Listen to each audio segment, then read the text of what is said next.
Students, हम correlation कर रहे थे। आज हम उसका सेकंड पार्ट करने वाले हैं, स्पीयरमैन्स कोफिशिएंट ऑफ कोरिलेशन। इसमें देखो 3 तरह के केसेस हैं। केस 1 में क्या है, व्हेन रैंक्स आर गिवन, हमें क्या होता है ना, रैंकिंग गिवन होती है। जैसे 10 स्टूडेंट्स के रैंक्स गिवन है, ठीक है। आप उनको क्लास में जैसे रैंक्स दे दो उनकी इंटेलिजेंस के अकॉर्डिंग किसी भी तरह से, तो हमें कोफिशिएंट ऑफ रैंक कोरिलेशन निकालना है। जैसे एक्स और वाई वाला कॉलम गिवन है, ये रैंक्स ही गिवन है। मैंने एक्स वाले कॉलम को R1, वाई को R2 नाम दे दिया। उसके बाद RK रैंक का फॉर्मूला है 1 - 6 summation D² upon N³ - N। N मतलब नंबर ऑफ स्टूडेंट्स। D क्या होता है यहाँ पे, R1 - R2। रैंक्स को माइनस करना है, 3 - 4 -1, 5 - 7 -2, 8 - 6 2। ऐसे पूरा D वाला कॉलम निकाल के D² कर लिया, उसका सम फाइंड कर लिया, समेशन।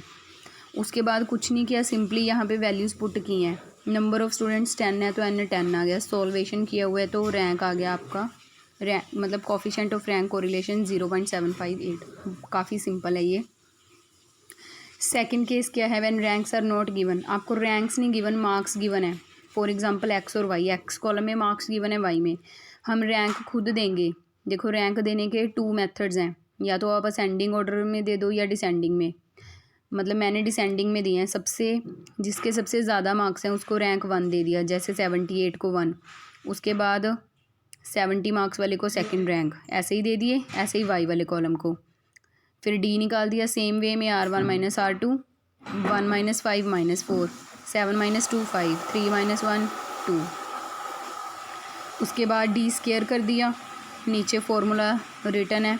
सेम सिंपल सी कैलकुलेशन है, R आ गया 0.358। अब जो थर्ड है ये सबसे इम्पॉर्टेंट है। इसमें क्या है, व्हेन रैंक्स आर सेम। देखो 2 सब्जेक्ट में मार्क्स गिवन है, मैथ और स्टैट में, ठीक है। अब हम जब रैंक दे रहे हैं, जैसे 80 वाले को हमने फर्स्ट रैंक दे दिया, 60 वाले को सेकंड दे दिया, 40 वाले को थर्ड दे दिया, 28 वाले को फोर्थ दे दिया। अब उसके बाद क्या हुआ, 20 2 बार था, तो देखो एक को 5th रैंक जाना था, एक को 6th, पर बराबर है ना, तो दोनों को ऐड कर लो। 5 और 6 रैंक को ऐड करके 2 से डिवाइड कर दो, कितना आ गया, साइड पे किया भी हुआ है, 5.5। तो दोनों को रैंक दे दिया 5.5। अब 5th और 6th नंबर वाला रैंक ख़त्म हो गया।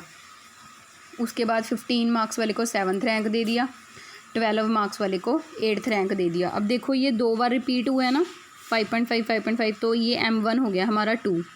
ऐसे ही वाई वाले में देखो, जो एक रैंक है वो 3 बार रिपीट हो रहा है। कौन सा, 30 30 30। एक तो ये 4th नंबर पे आएगा, एक 5th एक 6th, तो तीनों को प्लस करके 4 5 6, 3 से डिवाइड कर दिया, 5 आ गया। तो तीनों को ही रैंक 5 5 5 जाएगा। पर याद रखना 4th 5th 6th रैंक ख़त्म हो गए। अब नेक्स्ट को 7th रैंक जाएगा, फिर नेक्स्ट को 8। अब 3 बार रेपिटिशन हुआ है ना, सेम रैंक 5 5 5, तो M2 आ गया 3। D सेम निकाला हुआ है, R1 - R2 D² निकाला हुआ है। इसमें फॉर्मूला थोड़ा लंबा है। 1 - 6 into summation D² plus M1³ - M1 upon 12। ऐसे ही M2³ - M2 upon 12 upon N³ - N। Formula रजे आपको लर्न ही करना पड़ेगा। उसके बाद सिंपली वैल्यूज़ डाली हुई हैं, सॉल्वेशन की हुई है। तो इसमें हमारा rank coefficient of rank correlation आ रहा है 0।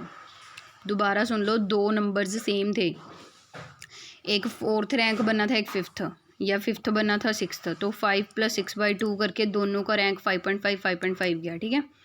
ऐसे ही उसमें 30 30 30 सेम था, एक 4th नंबर पे बन रहा था 30, एक 5th एक 6th, तीनों को प्लस करके 3 से डिवाइड करके 5 आ गया, तो सेम रैंक गया 5। ये आपका कोरिलेशन कंप्लीट हो जाएगा। ये काफ़ी इंपॉर्टेंट है तीनों, इनकी प्रैक्टिस कर लेना। ओके।